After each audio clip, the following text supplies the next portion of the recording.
Un tout nouveau laboratoire situé au cégep de l'Abitibi-Témiscamingue comprenant une imprimante 3D spécialisée en impression de béton pour la construction de murs pour des résidences et dont l'innovation permettra de réduire l'empreinte carbone du matériau. C'est l'innovation pour la construction en général. En fait, présentement, le béton qu'on imprime, il y a quand même une empreinte carbone intéressante pour du béton, mais on travaille encore là-dessus. Donc, je ne dirais pas que tous les bétons d'impression, c'est des bétons qui ont une empreinte carbone faible.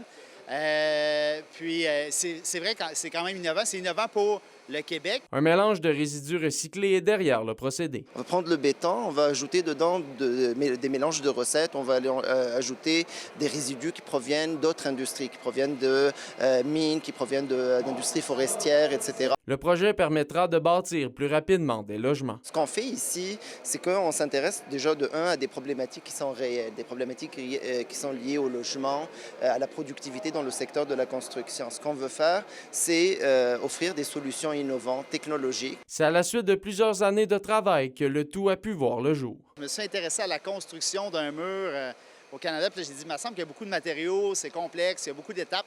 Puis j'ai fait des recherches sur comment on pourrait produire un mur de manière plus simplifiée, moins de matériaux, moins d'étapes. Puis j'ai appris que la construction de bâtiments existait.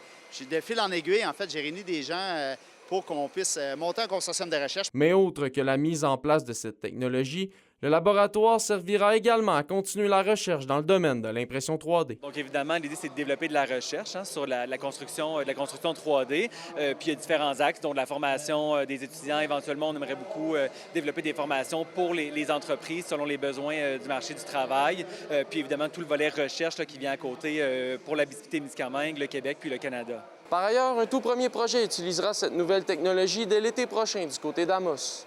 Olivier Morin, RNC Nouvelles, Rwanda.